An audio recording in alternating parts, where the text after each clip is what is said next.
At this stage of drafts in early June, Travis Kelce is the 101, at least for me, in tight end premium formats. To backwards engineer this pick that's about to happen, as I am the 101 and will eventually share the board with you in less than 2 minutes, Cooper Kupp is my wide receiver 2 overall, ahead of Jamar Chase. That's not even a hot take. Cooper Kupp obviously led Jamar Chase in points per game, led all players, receivers in points per game, 20.3. And the 8 full games he finished with Matthew Stafford. Also led the entire league with a 33.3% target share in those 8 games as well. So to say Kupp over Jamar Chase is not a hot take whatsoever. That's just educated reasoning. But because it is 3 months away from week 1, and we have a lot of drafts to go, right now at 101, it is still possible to get Travis Kelce, whereas Justin Jefferson sometimes falls. It's already happened to me the past few days in these tournaments at 102 or 103, and Christian McCaffrey, Jamar Chase, Cooper Kupp as well, as we continue to expand our portfolio, still go anywhere from 103 to 105. But Kelce's the one who most commonly is taken first. Thus, you have to draw the 101 in order to get Travis Kelce.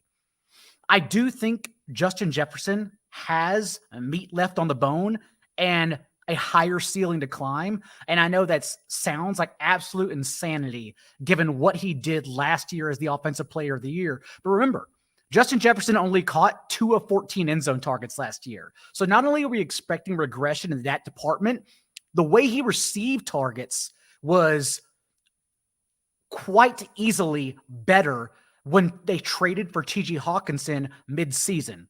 Because whenever the Vikings acquired T.J. Hawkinson, as I go ahead and share my screen with you now, and as mentioned, jump in here at the 101 and take Travis Kelce, and I will share the board with everyone throughout, as we also see some good friends here. Bradley Stalder is in here. We also have Mike Schopp and Adam Krautwurst in here as well. Those who are in the Buffalo area know Mike, of course, as a legend talking shop on Bills radio. But what I was about to mention, Justin Jefferson, whenever the Vikings acquired T.J. Hawkinson, his depth of target climbed. 8-yard depth of target without Hawkinson. And then from that point forward, let's go ahead and share this. Nope, let me do this then. From that point forward, 11.1 for the rest of the year above Hawkinson, because what the offense did then, did that work? Yeah, there we go. It was always going to take a while to get this sorted. Because what the offense did then was drag T.J. Hawkinson towards the line of scrimmage.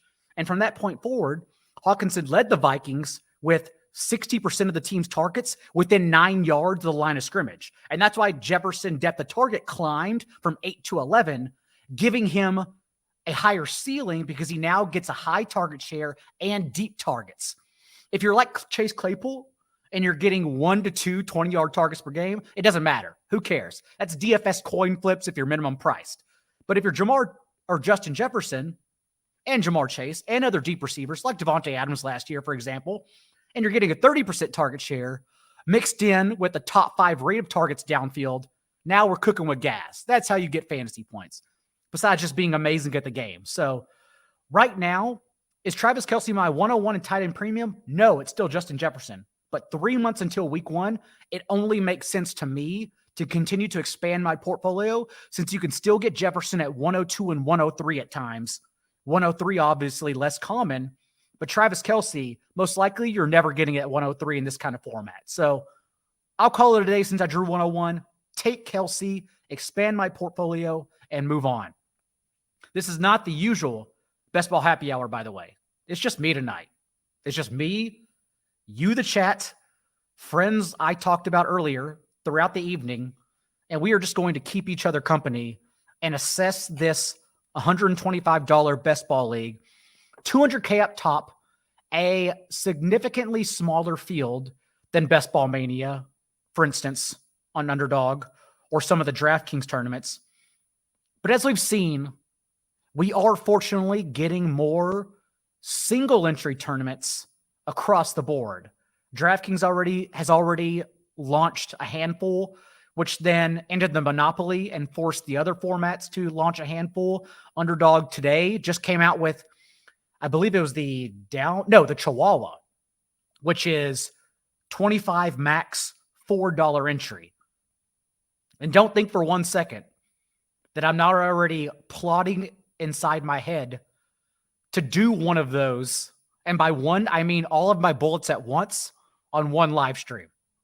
I think that's the way you handle a 25 max $4 tournament, especially for someone who's just going to try to max out BBM in the end anyways. But 3 more months to get there.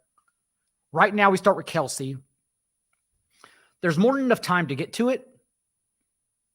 But honestly, once it starts rolling back to me, having used the FFPC data that my good friends at RotoViz have on hand, I do know off the top of my head that the best way to draft, and you should always just be pragmatic, lean into the board and what the room is doing, zig when they zag. The best way to create a top 2% team on RotoViz, in my opinion, right now, per the RotoViz data, is Anchor RB. And I think that's because of how drafts are being handled, at least mid-June. This is why also I don't usually draft Christian McCaffrey, despite him being, in my opinion, the RB1 overall. No arguments there whatsoever.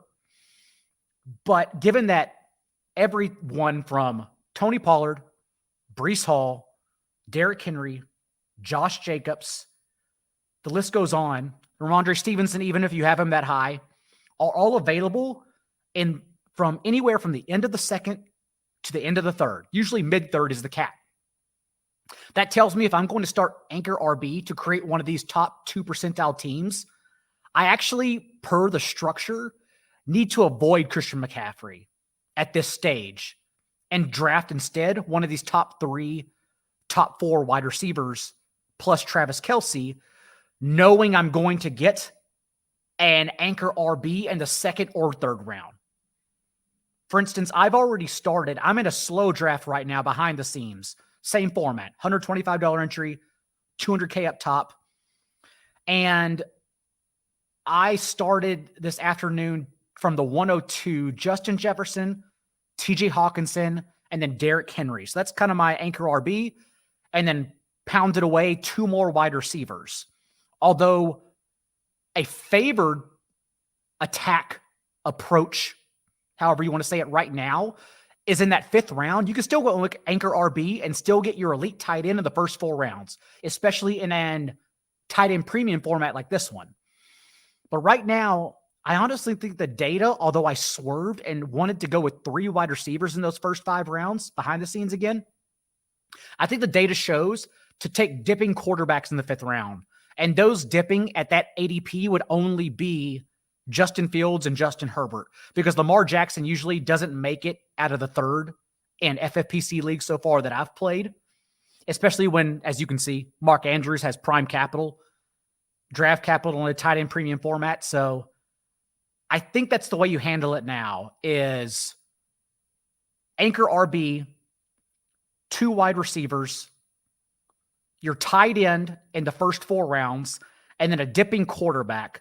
But again, if it gives me a week 17 game stack in the 5th round, I'm still prone, obliged, more comfortable. I don't know what the best way to say it is, to instead skip out on Justin Fields and Justin Herbert and instead go with a 3rd wide receiver.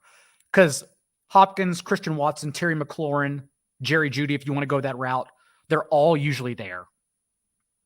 Right now, as it comes back to me, let's take a look at all. Here's what's happening here. Jacobs, Mahomes, Henry, Hurts, Devonta Smith. I have Travis Kelce, just in case you're tuning in. That's where I started at the 101. And I'll wait till Blue Job, good name, goes here as he takes Devonta Smith. It's almost like a bait and switch. It's almost kind of annoying. Because what's happening is that per Fantasy Mojo, the great Fantasy Mojo, data, Darren Armani, I know that in this tournament so far, this approach that I'm about to get suckered into, the Travis Kelce, Patrick Mahomes 1-2 stack, has been drafted on 47% of rosters.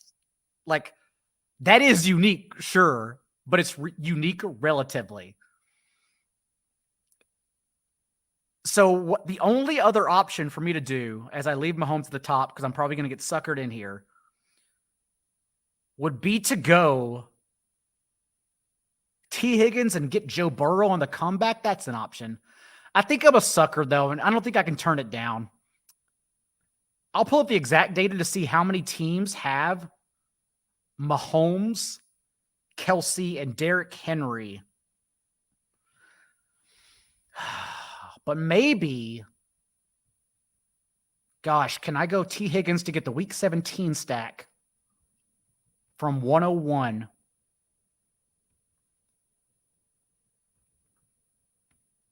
How many teams have? You know, I'm going to try that. Again, I'm building a portfolio. I'm trying some things here.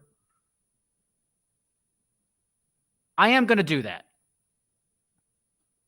Let's go Mahomes, Kelce, T. Higgins. Purposely pass on Derrick Henry and Josh Jacobs to try and get unique. Let me put you back on the board as that unfolds. And then let me go to Fantasy Mojo. Again, fantasymojo.com, the gatekeeper of FFPC data, good friend Darren Armani.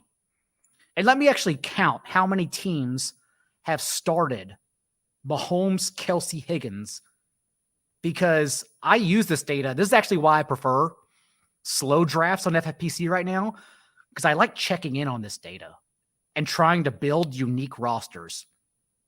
Like that Justin Jefferson, Hawkinson, Derrick Henry build I told you about at the beginning of the show that I'm doing in a slow draft right now from the 102 spot. Using Fantasy Mojo's data, I know that's only the second time someone has started like that, a draft like that. Only one other team right now in the best ball tournament besides me has Justin Jefferson, T.J. Hawkinson, and Derrick Henry. I'm up, and I came back with Christian Watson for Week 17 stack, and then added DeAndre Hopkins because 101 went running back instead, and so left Hawkins 5-7 spots past ADP, so I took him. With Hopkins, I'm trying to get unique right now and build both Chiefs and Patriots stacks. It probably makes sense with Deshaun Watson too, but that's where my head's at right now with Hopkins. I think there's really only 3 teams that sign him, and one of those teams has an offensive coordinator who compared him to Aaron Hernandez, so maybe we just make that 2 teams instead. So just trying to get unique around Chiefs and Browns builds. Okay. Best ball tournament. 125 entry. How many teams? Cross your fingers in the chat. Because I should have looked this up. I would have looked this up if it was a slow draft beforehand. Probably should have done it beforehand. But Patrick Mahomes, because I took the lowest hanging fruit because I'm a donkey. And then T. Higgins. How many teams have that start? I am currently only the 11th team in this tournament to do that. I can work with that. We can do that. Start a little Week 17 stack. All I did was pass up a lot of running backs I like, albeit for micro-analysis purposes. So, okay.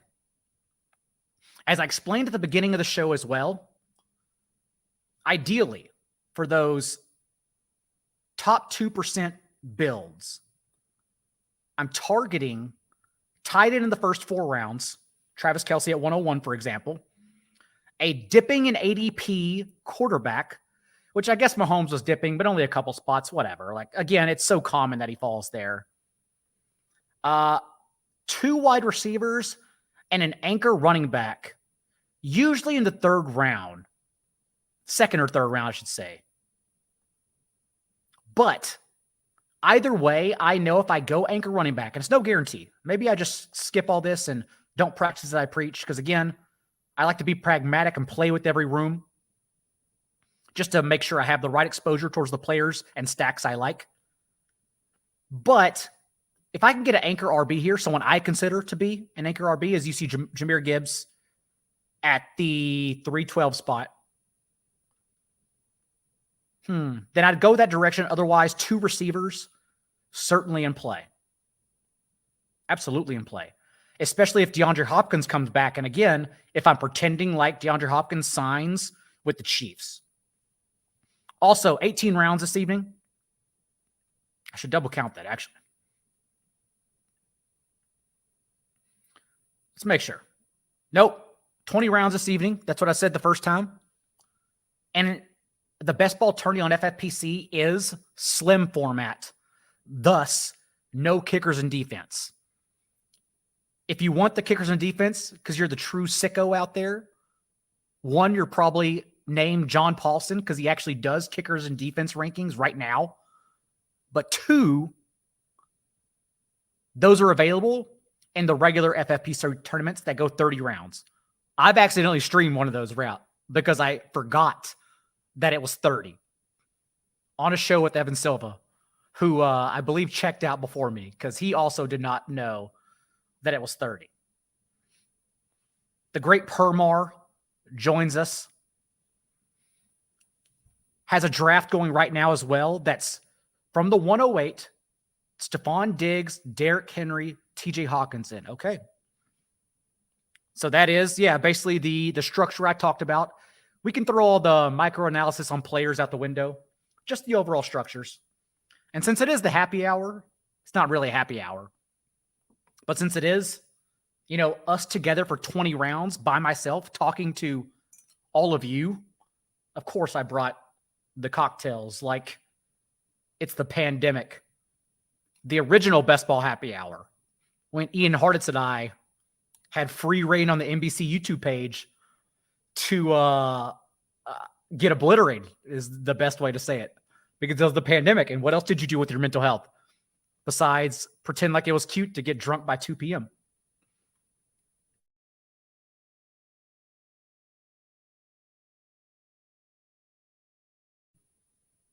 Okay, time to switch back over, team, as I think I got condensation on my keypad at the absolute worst time.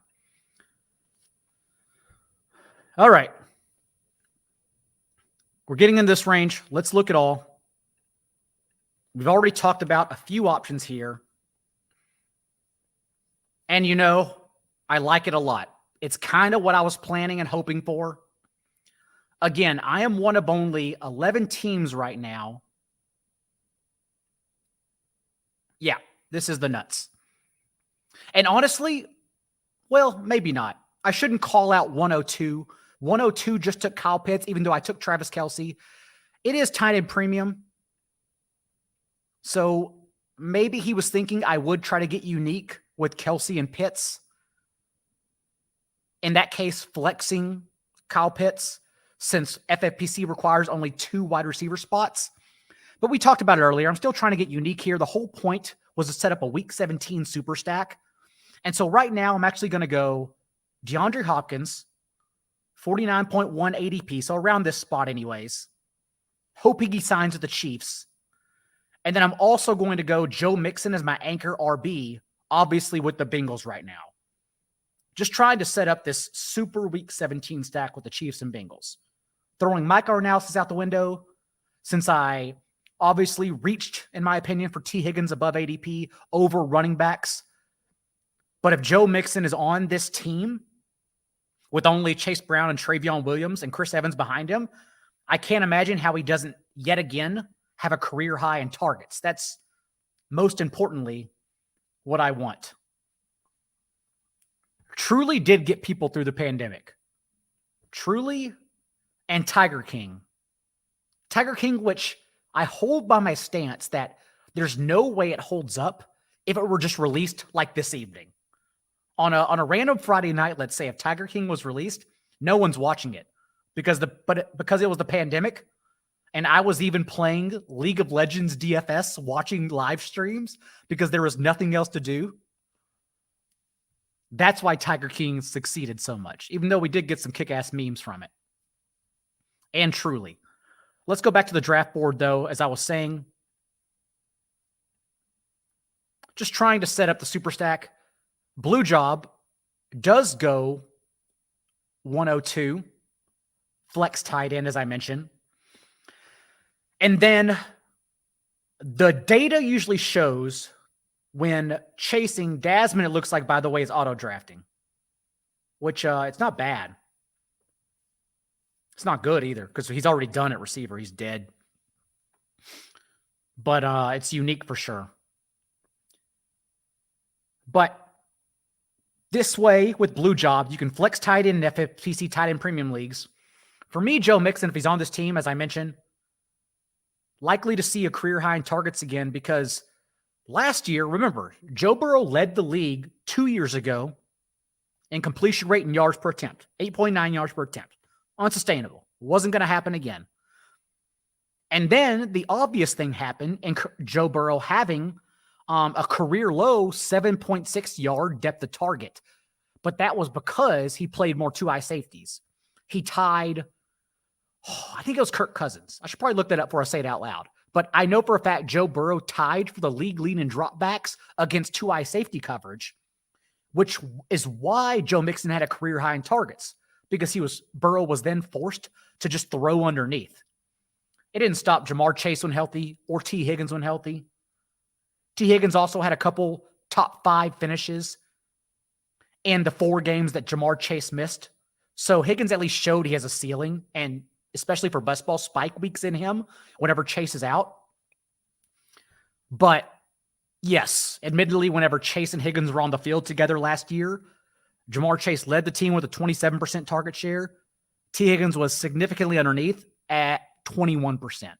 So a discrepancy. But again, building for these best ball tournaments, I'm just trying to think big picture and look ahead and ask myself, if DeAndre Hopkins signs with the Chiefs, not only how many people have him stacked with Kelsey and Mahomes, but how many people have him in a super stack for week 17. So that's where we are right now. Permar also, week 17. This is when week 17 goes too far, admittedly. This is when, as Ian Hartitz always yells about, the discourse around week 17, when he gets pissed off about it. But I do admittedly, Permar, have the indoor games for week 17 stored up here, just in case we get hurricanes. Like, everyone's trying to stack Miami, Baltimore. But I do know, as someone who has been in Baltimore area in December, it gets cold. It's the East Coast. It's winter. It's like, if we get some sub 20 degree weather, maybe Baltimore, Miami slowed down because it's outdoors. So up here is Green Bay at Minnesota, indoors. The hot one, Lions at Dallas, hot, indoors. Not so hot, but you get Anthony Richardson indoors against a bad Raiders defense if you want that. Colts and Raiders. That's pretty interesting, honestly, because you got to think by week 17, or the best ball playoffs in general, weeks 15 through 17, Anthony Richardson's got to be starting by then. So that's a popular one. And then I kept pointing to my forehead as if I remembered them all. What's the other hot one I'm forgetting? I got to look this up. I named those 3. And then 17. Oh, Titans, Texans. But there it is. Boom. As Permar says, Titans, Texans. And as we know, Derrick Henry, not only RB3 in points per game, but Derrick Henry, a career high, 150 yards per game against the Texans and then gets the Texans in weeks 15 and 17. So that's why everyone is popular and high on Derrick Henry. Outside of him also just having a career high in targets, target share, and target per route run last year. They did use him differently finally, probably because they didn't have anyone else. Okay, now's where it gets interesting because the world is my oyster. We do have Madison, Cook, White. I think, though, Madison goes off the board.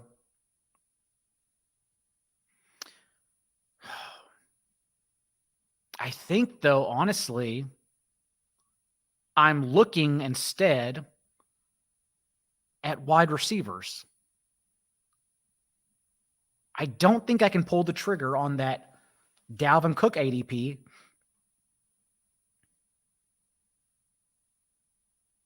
But if him and Hopkins sign together, what if Cook and Hopkins do sign with the Chiefs? I don't think I can do it. I don't think I can do it. I think I'm going to continue the plan, the big picture plan, and go wide receiver.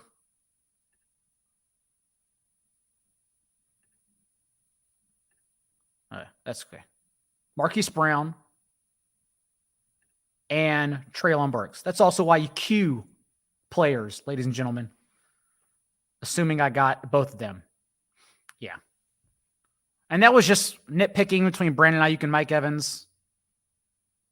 I don't know. Mike Evans only had 2 top 12 games last year.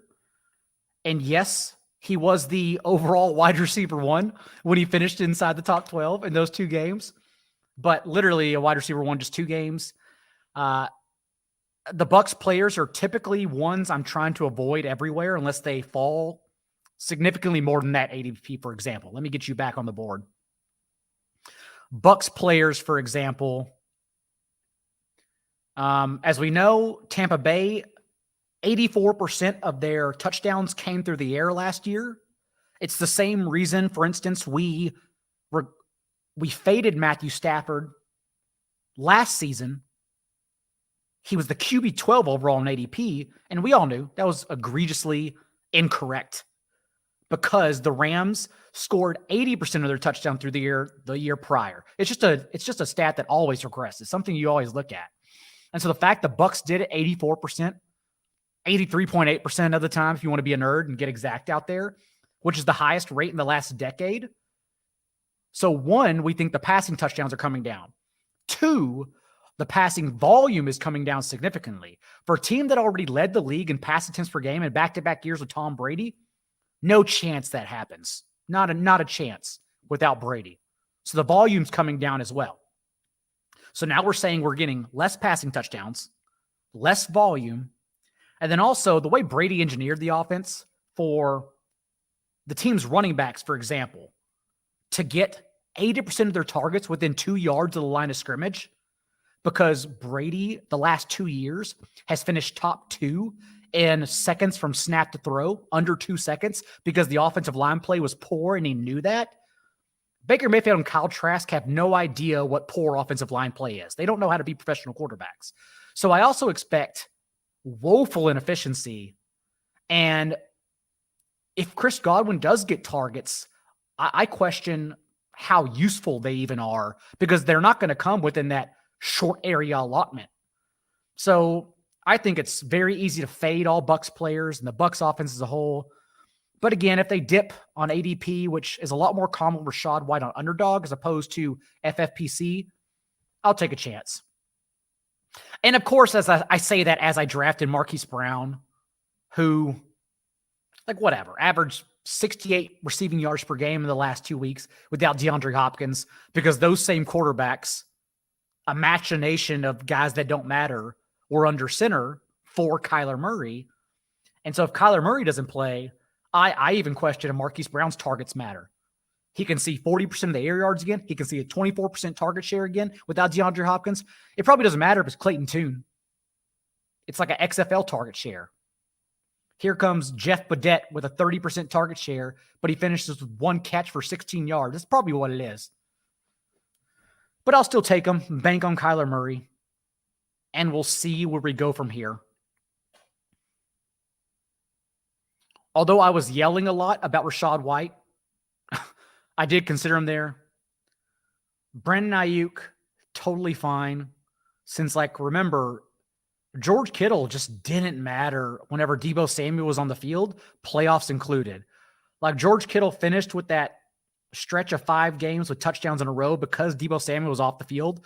But with Deebo Samuel last year, George Kittle had a 17% target share, averaged 9.5 fantasy points per game. He wasn't worth the top ADP. He just won your leagues and won $2 million for good friend Pat Kerrane because Deebo Samuel was out.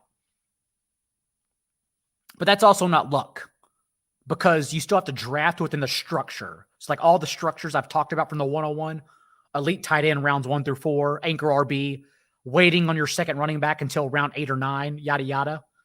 That's still structure. So you have to understand the skill you need, the approach you need to take, and then get lucky. But that also is putting yourself in position to get lucky, which is my favorite kind of luck. Because it's not luck. So, Permar asks, stance on Ayuk versus Treylon Burks in a keeper league. Christian Watson, yes, although volatile, is an auto keep in the 16th round.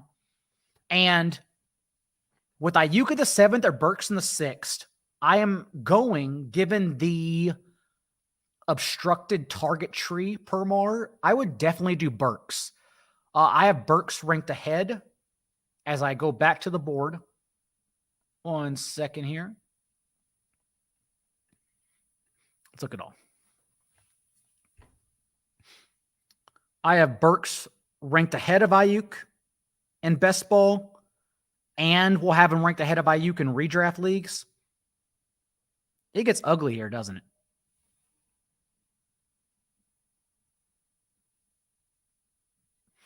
All right, Gabe Davis goes with the board. That's someone I was considering.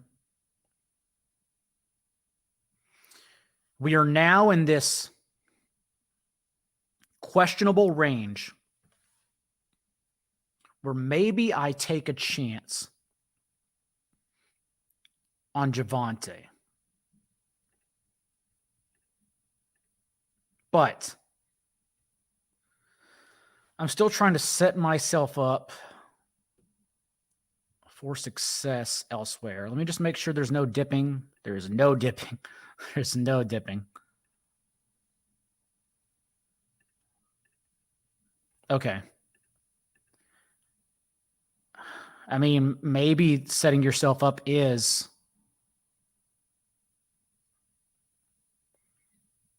it double?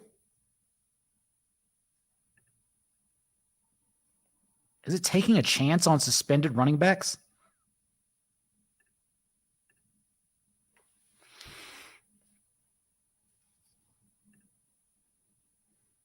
This is where it gets hard when you draft on your own because I'm stuck in what Rich Rebar calls the heart of darkness. Just alone with my thoughts, pondering the next move.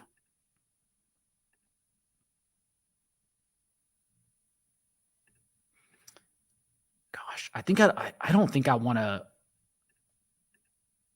I don't think I want to do that. I do not think I want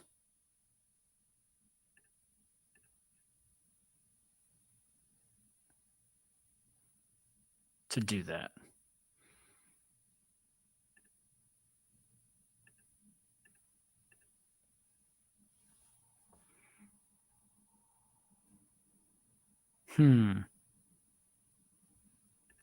Okay. Let's go Elijah Moore here. I think Kamara and Javonte Williams would be too much risk taking on. Maybe that was the reason to do it. But with Taysom Hill, Jamal Williams, and Kendry Miller, That's a tough pill to swallow. Whereas Javonte Williams, even I know what I'm drafting for. Like, I have zero belief in him recovering this year. But all I'm doing is really trying to draft him for weeks 15 through 17. That's it. Hoping he's better by then. I'm also only going to go one more quarterback since I have Mahomes. We'll figure out who that is as we move along, though. Okay. Let's share this tab. Oh, we already have 2 QBs coming off the board now, too.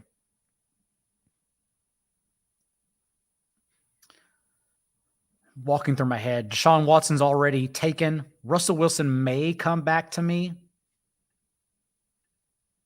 We'll have to play around with it a bit. But, yes, I want Burks over Ayuk.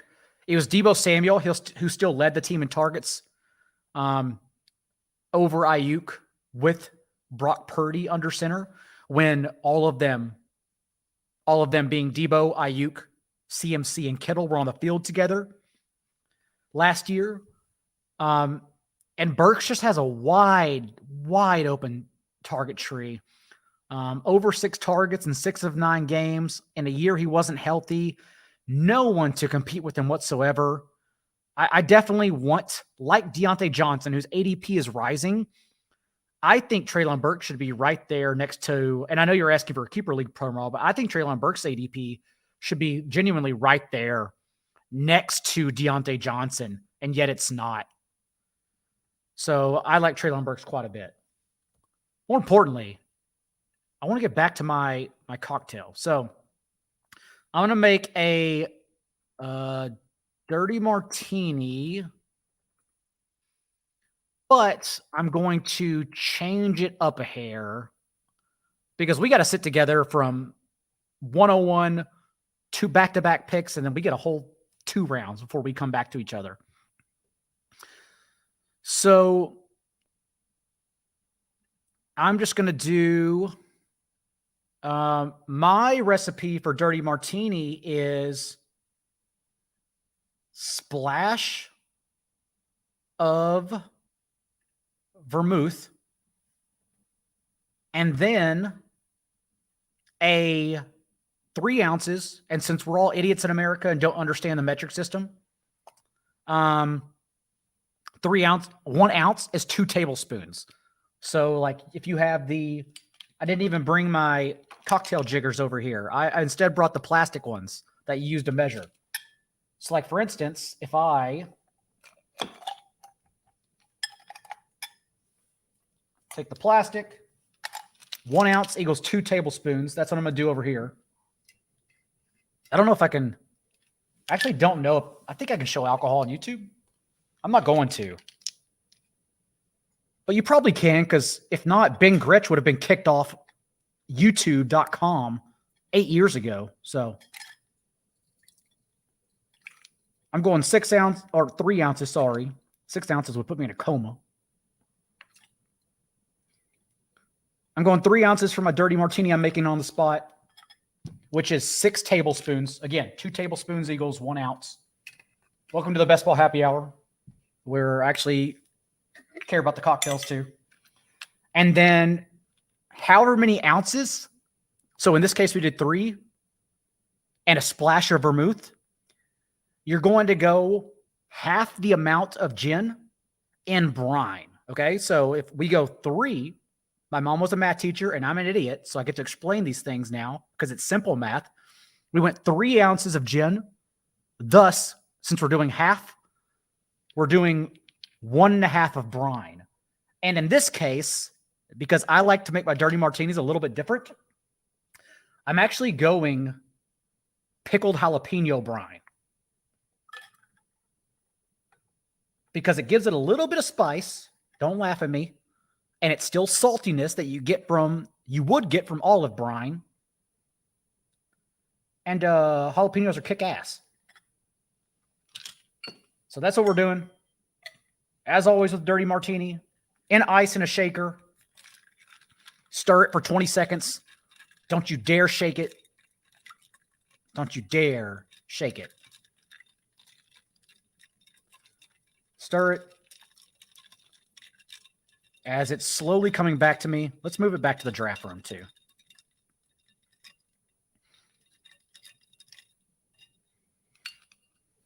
All right, this is what we're looking at.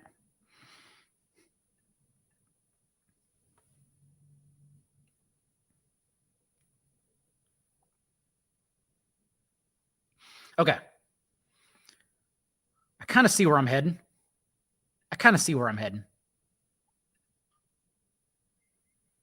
Doing a little more work in my head right now. Okay.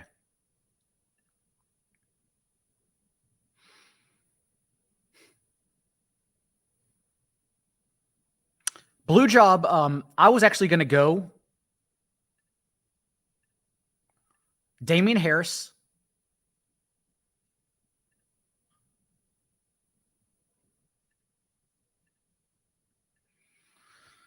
Okay. I got to get a quarterback here, and I do not have a stacking partner for Geno Smith. Not a single one. Jameson Williams is off the board, which is what I expected, so no big deal.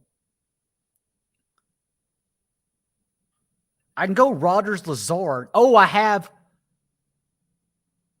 I do have Elijah Moore.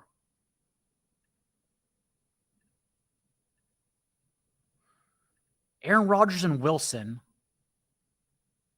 And that would give us Greg Dulcich as well.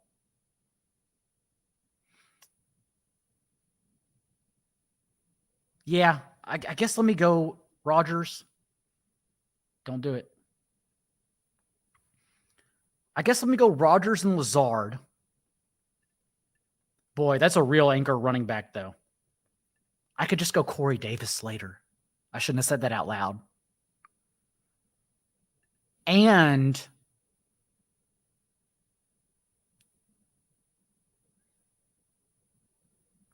Kendry Miller. Rashad Penny over Kendry Miller is almost offensive, right? But I have Marquise Brown, Greg Dulcich, Javonte.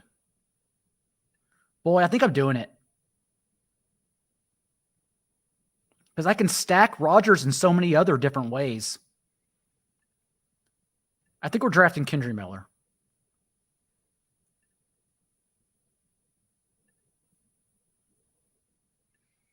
Kendry Miller over Khalil Herbert, Rashad Penny, and Jerick McKinnon.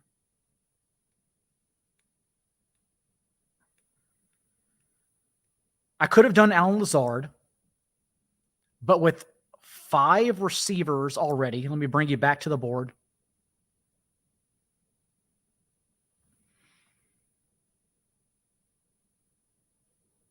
I wanted to wait, though maybe I should not have.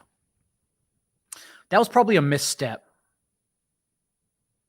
Though I'm still going to stack Aaron Rodgers. I have a couple ideas in mind. I have 3 running backs, 1 who may not even play. Okay. It's okay. This is going to be a 7 or 8 running back team. Since I waited to spend capital at running back, so it's fine. We'll figure it out together. So usually if I'm in a bar, that's how I do it, Giovanni. But in this case, since I'm at home, I'll go with the pickled jalapeno brine instead.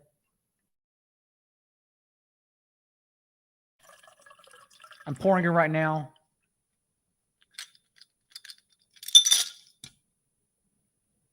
And I don't have a toothpick over here to put jalapenos on for garnish, but whatever. Also, I don't have a martini glass, so we're using a whiskey baller instead. Nonetheless, cheers out there. Let's see how it came out.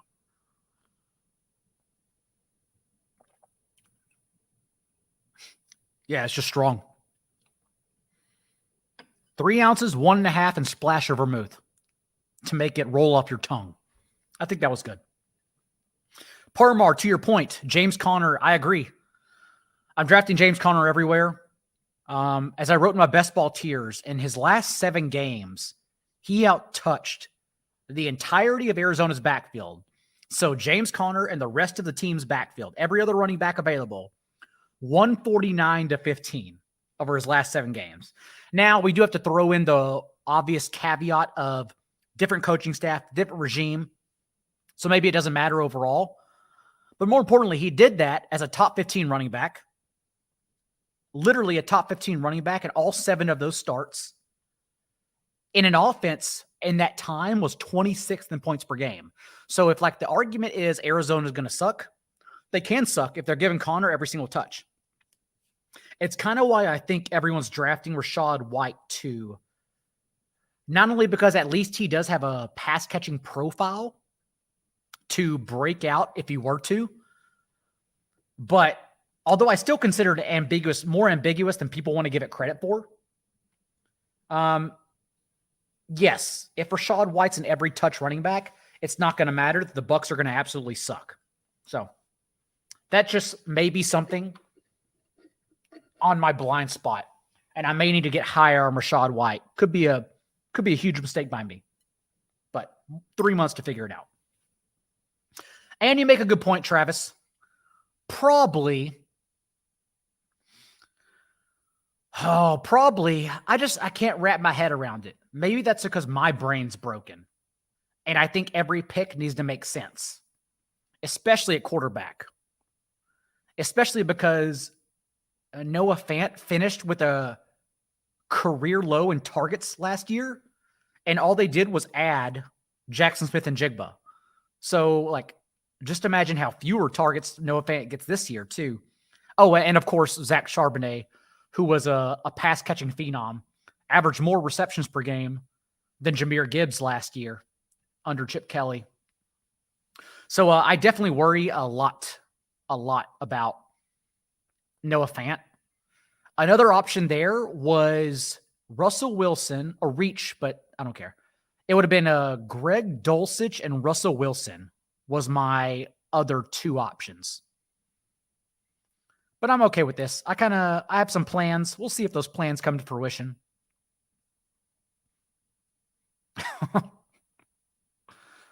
Okay, already seeing a couple options here.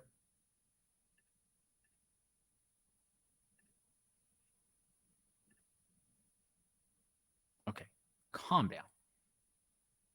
Stop taking everyone. Good God.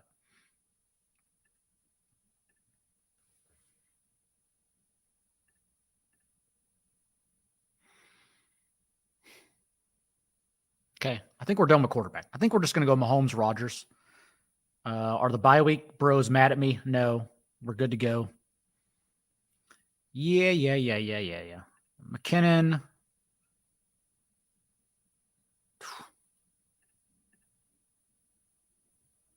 So I got McKinnon taken from me. I hate everyone.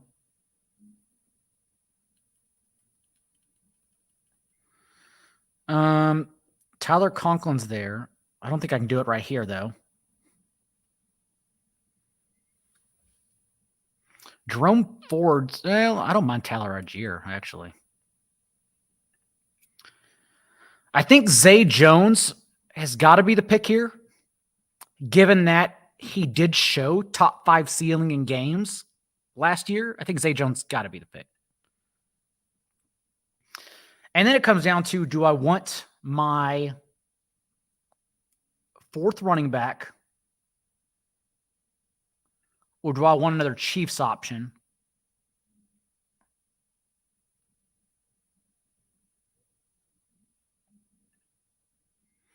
I think I got to go Tyler Algier. The RB2 in Atlanta weekly last year averaged 10 touches per game. Algier is also insurance if Bijan's injured.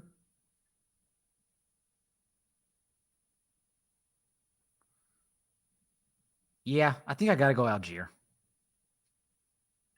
146 ADP to Conklin's 166. I got to go Algier. I think I have to.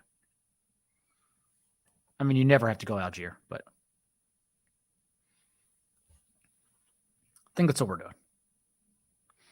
So 4 running back, 6 wide receivers. We're going to stay at 2 quarterbacks. Even though I'm elite tight end, I may still grab 3 tight ends, given that it's 20 rounds tight end premium format. But they would be 2 last round tight ends. Jerome Ford was another option here as well. But I think Algier and Jerome Ford are basically similar. I question their standalone value. And like Alexander Madison last year, it just solely comes down to if someone gets injured ahead of them. When people say Jerome Ford, they mean to say Nick freaking Chubb.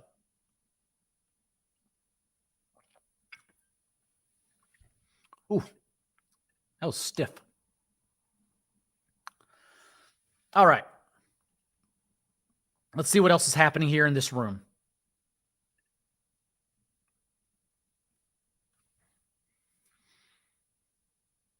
I'm lacking on my stacks after that run.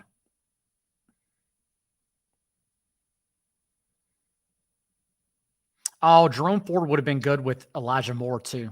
Gosh, I missed that one. I didn't think about that one. That's okay. I got some plans. We have a couple flex tight end teams, Blue Job and Bell Cows.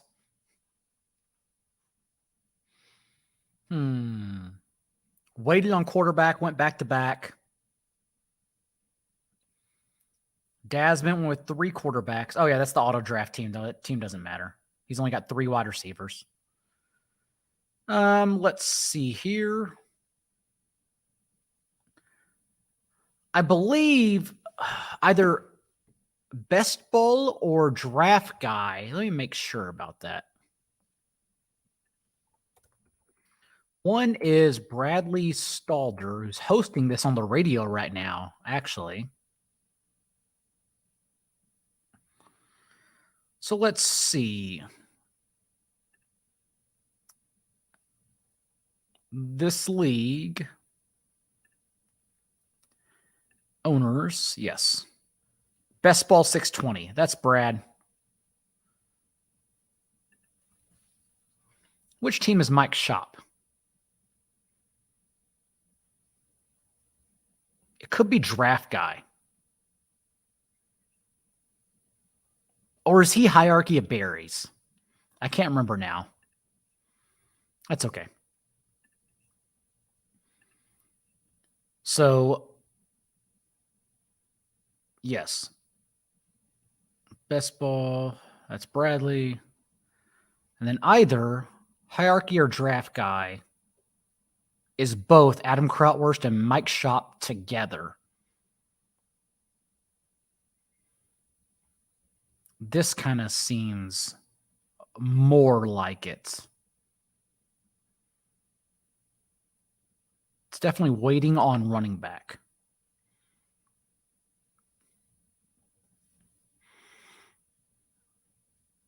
That's okay, though.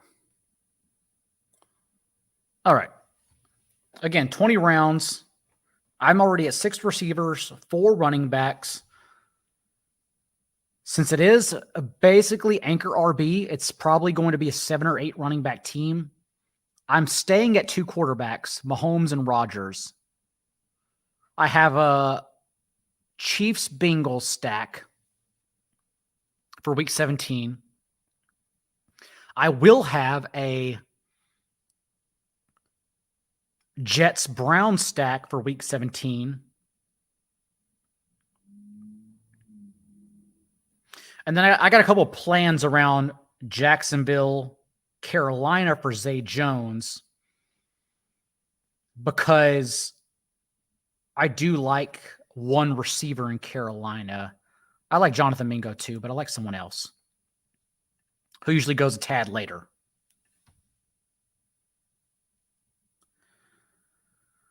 I also think, as Damian Harris was here. Oh, there goes Tyler Conklin. Dang, that's a tight end 2 and 3 run. Okay. Oh, there goes Nico Collins. That was a plan. Okay. Time to start looking. Time to get into gear.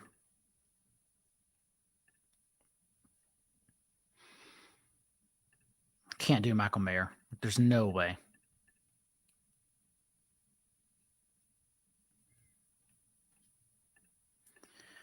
I may just have to go standalone.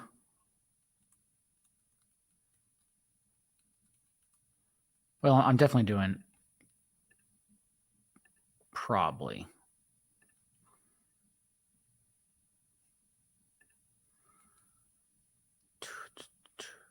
Okay.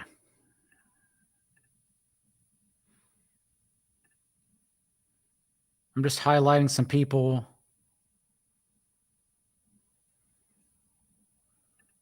Not there yet.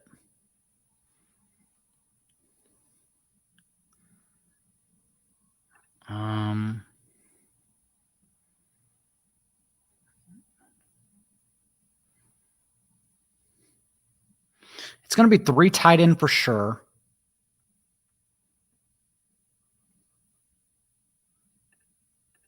I think Kenneth Gainwell is absolutely going to be one of the picks.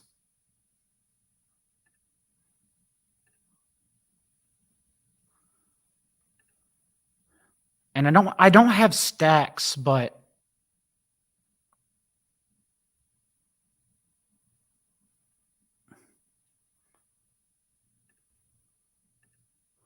you take Taysom Hill? Yeah.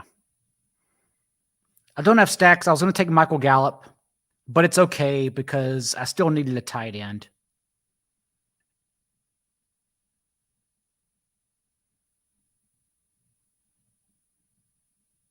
Gosh, it's tough, man. Those tight ends get soaked up so quickly. All right, so now with Taysom Hill, I'm going to go one more tight end. I'm actually going to I'll share the board back again. Let's go back to the end here. So this will be 3 tight end build still.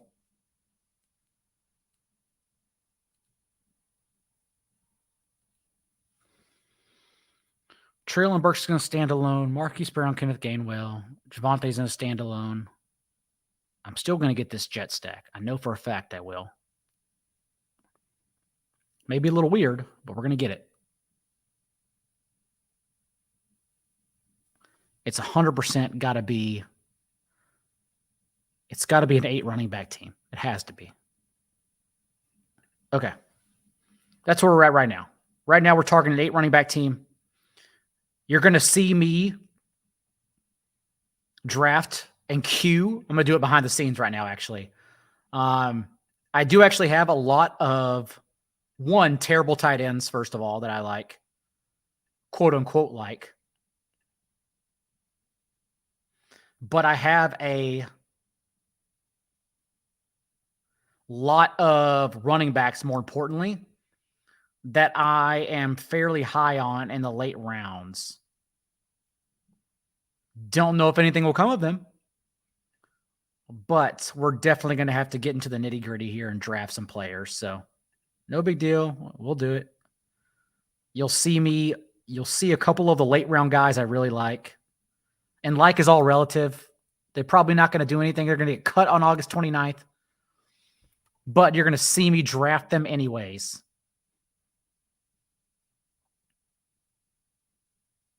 All right. I got some queued up. And let's cross our fingers.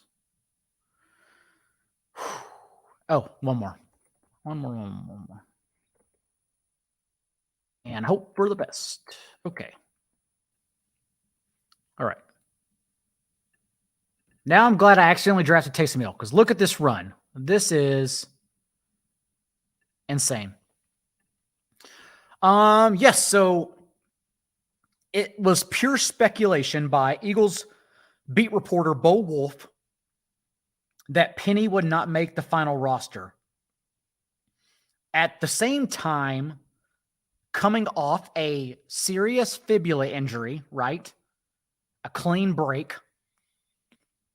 As an injury-prone player, as Edwin Porras, the great Edwin Porras, said, he said it best, so I just keep on quoting him because I like the way he phrased it. The number one future predictor of injury is past injury. You, of course, have to know the difference between like a Saquon Barkley fluke injury 2 years in a row and actual injury. But for Penny, it's been multiple cases, which a lot of the fantasy doctors believe are the reason why different muscles get hurt. Because like if your lower back gets hurt, I know this from yoga, it's a problem because your hamstrings like are too tight or aren't strong enough, right? Or are just sore and withered down. So it's like little injuries like that that add up. And Penny obviously has dealt with an injury every single year in the league. So you factor all that in, not to mention that he's making less than 1 million. Like he literally has to reach incentives to make $1 million this year. There is a real chance he's either put on PUP list to start the year per more or just cut outright, especially since he was signed during the open window, the market. And then only during the draft a month later did DeAndre Swift fall into their lap for a day 2 pick or a 4th round pick. And the Eagles said, oh, yeah, of course we'll take DeAndre Swift, who, remember, becomes a compensatory pick if they allow him to walk after this year because he's in the final year of his deal as a former high selection. So, yeah, it makes sense that honestly that they would cut him or put him on IR. That's why Penny's like a dangerous player. But in these best ball tournaments, you can still take him. It's probably still fine. But on the most accurate podcast, which by the way, Bill Barnwell, ESPN, joins me tomorrow, 12:30 p.m. Eastern at this channel right here. On the most recent one where I brought on the Twitter doctors, DJ Chark was another one I was targeting, by the way. Even they said that just Penny's past history and the situation he's in now, it's honestly not worth targeting him at the ADP. So, all right, I'm sharing. Everyone, leave my players alone. Okay.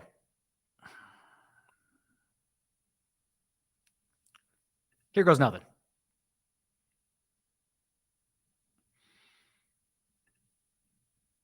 We need a third tight end. We need more running backs. I can definitely use another wide receiver, and I think that's going to be Mims. But we definitely need more running backs. So,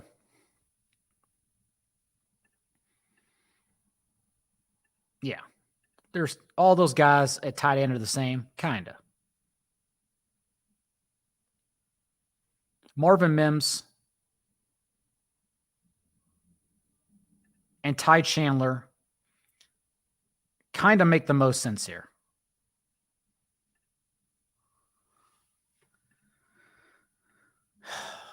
We're already at 181. God, CJ Stroud. No one's taking him.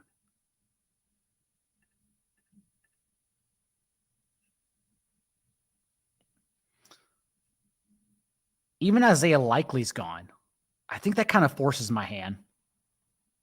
I can't take any of those guys. Yeah. All right. We're going K-Dotton. K-Dotton, one of my favorite last round tight ends. Cameron Brate missed 6 games last year, and K-Dotton ran around on 83% of dropbacks, an elite threshold we should target. The targets are useless, but he's my tight end 3 in a tight end premium league, and he's going to be on the field every snap since Cameron Brate's not on the roster. So we'll take him at the spot.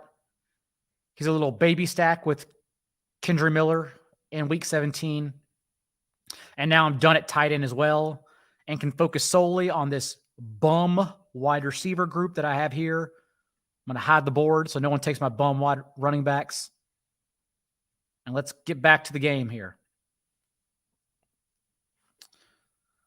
I do not know. On Underdog, I go McBride because he goes 3 rounds later than Chandler. But on FFPC, we don't really have a ADP advantage. They usually go within a round of each other. We'll see if that's the case here since Ty Chandler went right after me. But I kind of just take whichever one is more valued since it's up in the air. Remember, what Ty Chandler did in OTAs doesn't matter how he was viewed, because Dwayne McBride has been injured since the draft, or not injured, recovering since the draft process, since he hurt himself in January. So the Vikings, although they drafted him, they literally haven't seen what he can do yet. And when they see what he can do, they'll probably see the same guy that led the nation in carries of 10 plus yards last year. So I take whichever one the dip is happening for, and the dip is happening for Dwayne McBride over Ty Chandler right now.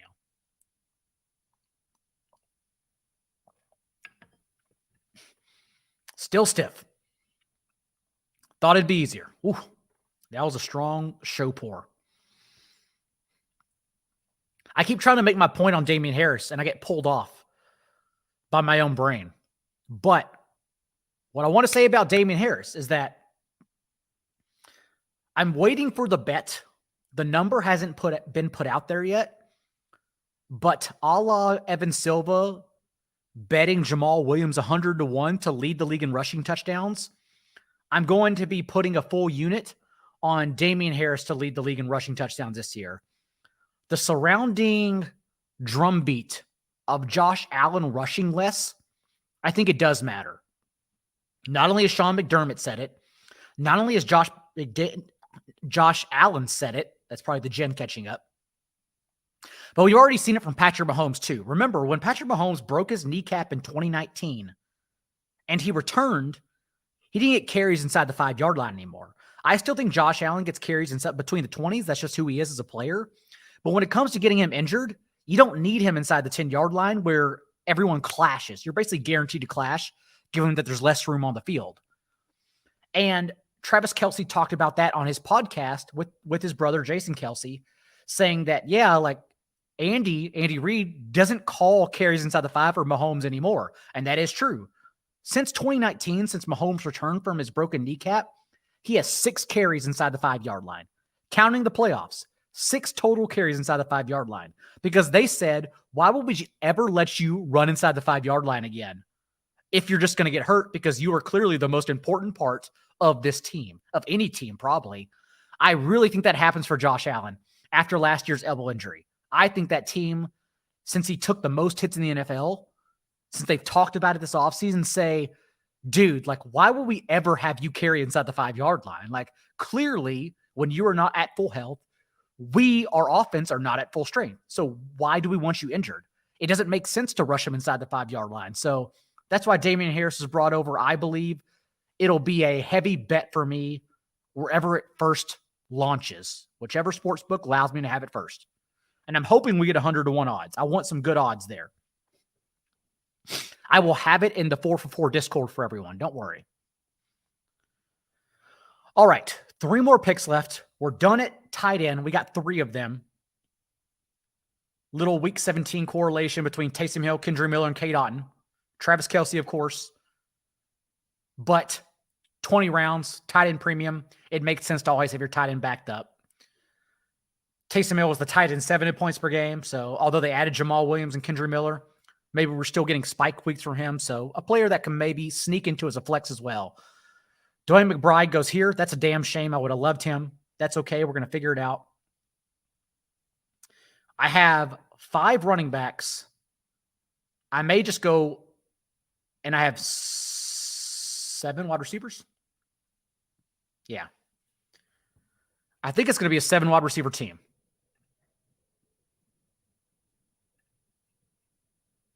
All right. So here are my running backs I'm looking at right now. All clearly contingency options.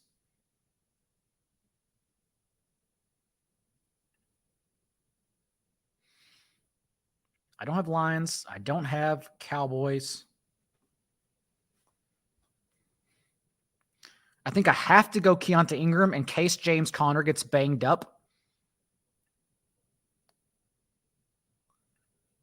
We're going to go Keontae Ingram.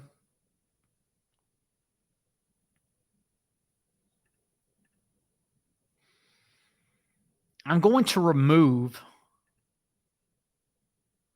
Travion because I have Do we think the Cowboys add a veteran? I really don't.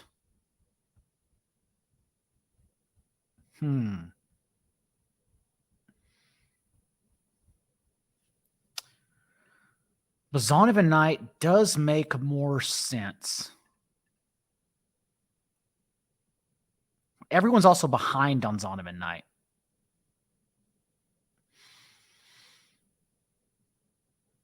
I think I have to go Malik Davis. Okay. Remember, Zonovan Knight is a player that offense coaching staff entrusted to lead the team in carries, touches, actually, lead the backfield in touches weekly whenever Breece Hall was injured. And the best part about Zonovan Knight is that he's been recovering during OTAs, so he hasn't been there. So all of this hype about Israel Abakanda or Michael Carter, I just kind of ignored all and remind myself that Zonovan Knight's going to be back for training camp. And in my opinion, he is the RB2 there behind Breece Hall. So like that's the insurance I want, and no one sees it coming since everyone's kind of lost the players who are just recovering and not showing up until training camp. So yeah, Zonovan Knight is someone I'm very high on. I have a video on the YouTube channel too, talking about Puka Nacua, underdog. He's a last round pick. And I love stacking with Stafford or having him as standalone option. Everyone, I understand, calls Deebo Samuel or calls a wide receiver being used in the backfield Deebo Samuel. It's frustrating, I know. But Puka Nacua was Deebo Samuel in college. Like over his last 2 seasons, he rushed for 350 yards and 5 touchdowns. At OTAs, he was used across the formation because he was also a wide receiver in college. And if anyone is actually going to figure that position out, it's obviously Sean McVay, who, since he was hired by the Rams in 2019, the same year that Deebo Samuel was drafted by the Niners, Deebo has averaged 11 yards per touch against the Rams. McVay sees it twice a year every season and is just by now ridiculously pissed off about it and saying, how do I get one of those? And so I'm sure he drafted Puka Nacua on day 3 to literally try to make into Deebo Samuel. Yes, Deebo's a one-of-one talent, but we're talking about an ambiguous target tree and a player who may finish top 5 among wide receivers and carries in Puka. So if that's the case and he's a last-round pick, it's almost inconsequential in my eyes, and he could finish second on the team in targets quite easily. So I like Puka this year.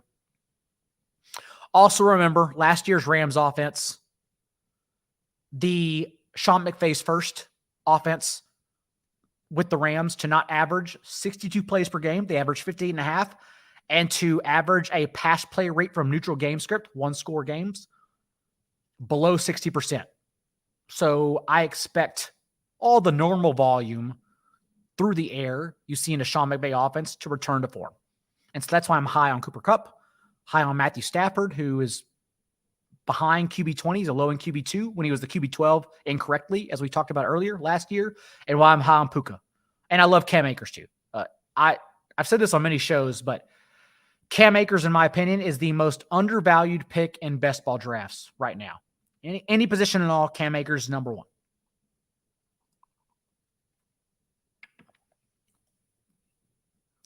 RB5 in points per game. RB5 in points per game over his last 6 games. 19 touches per game. 83% of backfield touches. And all they did was add day 3 Zach Evans. Who cares about Zach Evans? We're not worried about that. Speaking of hitting the like and subscribe, by the way, we're almost to 10K subscribers, so get on that, especially since we have 3 months to the regular season. Imagine all the fun we could have if we get to 10K before the regular season. I'm sure they'd throw some kind of subscriber party or something. I was hanging out at Rich Rebar's house. Everyone knows from Sharp Football. And he shows me YouTube videos because I'm probably more of a boomer than him when it comes to YouTube and what's popular there, even though I'm on YouTube every single day.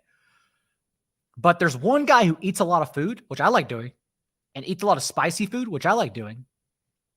And he does this thing where he like holds out his palm and like an emoji flame pops up in his hand, because that means he tried something good. Maybe I need to start doing that when I have a good draft pick. What's that guy's name?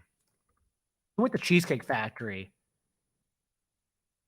Eat every slice of cheesecake at Cheesecake Factory. Here he is, Eric the Electric. Shout out to Eric the Electric, who does this, and flames pop up on his palm. I should have done that after I took Kenneth Gainwell. Flames. Unfortunately, this last pick to finish 20 rounds tight end premium format is not going to be flames. It's going to probably be one of these. I'm not going to share the tab just yet because I want to make sure one of my two guys is there.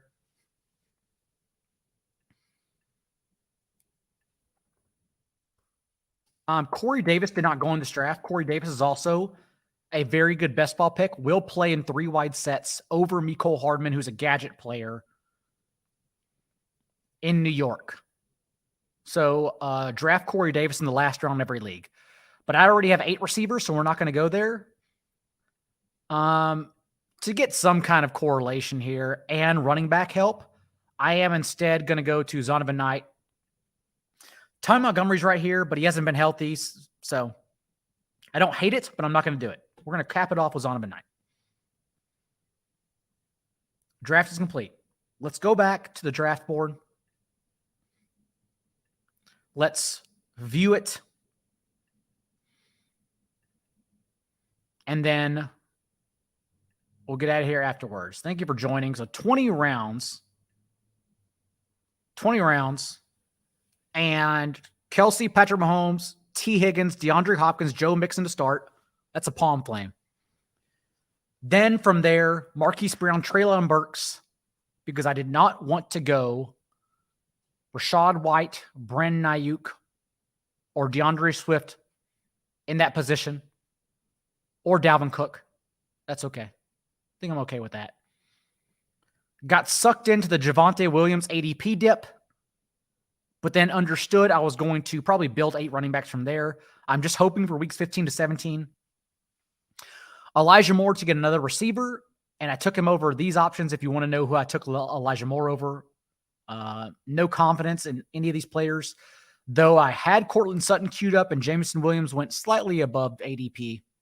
I wanted Damian Harris right here, but since we didn't get him, I started setting up a Jets-Browns stack with Aaron Rodgers and Elijah Moore. Drafted Kendre Miller ahead of ADP, which I'm completely okay with. I did consider Rashad Penny there, but we talked about all our concerns and discrepancy with Penny throughout. Zay Jones continues to be one of my favorite best ball picks at every format. DraftKings, Underdog, FFPC. Way too late because everyone's factoring in Calvin Ridley as a top 15 receiver. When Zay Jones just last year had a whole half a season where he out-targeted Christian Kirk as a spike week options. He helped you win your fantasy championships. So, of course, we go back to Zay Jones. The dip in best ball does not make sense. The dip in redraft, since we'll never know when to start him, does make sense. Take that into account. Tyler Algier, although I probably should have gone Jerome Ford instead to continue building that Jets-Browns stack. I like Algier, I really do. But Jerome Ford made a lot more sense. I passed on Sky Moore and Rashee Rice. In a vacuum, right now on Underdog, Rashee Rice actually is one of my highest owned players. He's at 30% with 4 other players. I can't remember off the top of my head who they are, but I believe it's at least 2 of them are Keenan Allen and Tyler Lockett. I know that for a fact. At the back of drafts, whenever you draw 110 to 112, the double Charger stack usually comes to you. And considering Justin Herbert has the ability to finish top 3 in points per game among all quarterbacks this year, especially if the elite tier regress back to the QB 4 through 12 scoring, since they had an outlier year last year. For example, Hurts, Allen, and Mahomes, that was only the 10th, 11th, and 12th performance in the last decade to average at least 24 points per game. So outlier numbers. If that top 3 regresses, Herbert and Fields are right there to catch them and say, hey, we can be top 3 quarterbacks. So that's why I like Herbert and the double Charger stack a lot at the end. Regardless, Keenan Allen is an amazing pick. finished 6 games with Mike Williams last year, and in those 6 games they finished together, Keenan Allen led the team with a 28% target share and 13.5 points per game from Justin Herbert. So Keenan Allen, you should be drafting anyways. Kenneth Gainwell, because I needed to continue adding running backs on this thin roster, and it gives me a little Marquise Brown Week 17 correlation. Taysom Hill, I auto-drafted, but honestly, I was only between him and Michael Gallup, so whatever. I needed to obviously accidentally fell into my tight end 2 or 3 there since the tight end run happened afterwards. Isaiah Likely offers no value standalone, in my opinion. But if Mark Andrews is hurt, as Isaiah Likely proved last year with a 100-yard touchdown game in Week 17 or Week 18, Isaiah Likely is literally a top 4 tight end if Mark Andrews is hurt. And then, of course, a favorite sleeper of mine, Marvin Mims, who I actually think plays over Tim Patrick in the second half of the season, given that the old organization is the one that gave Tim Patrick the contract extension. Sean Payton instead went out and said, I don't want you. I want Marvin Mims. So I like Marvin Mims a lot.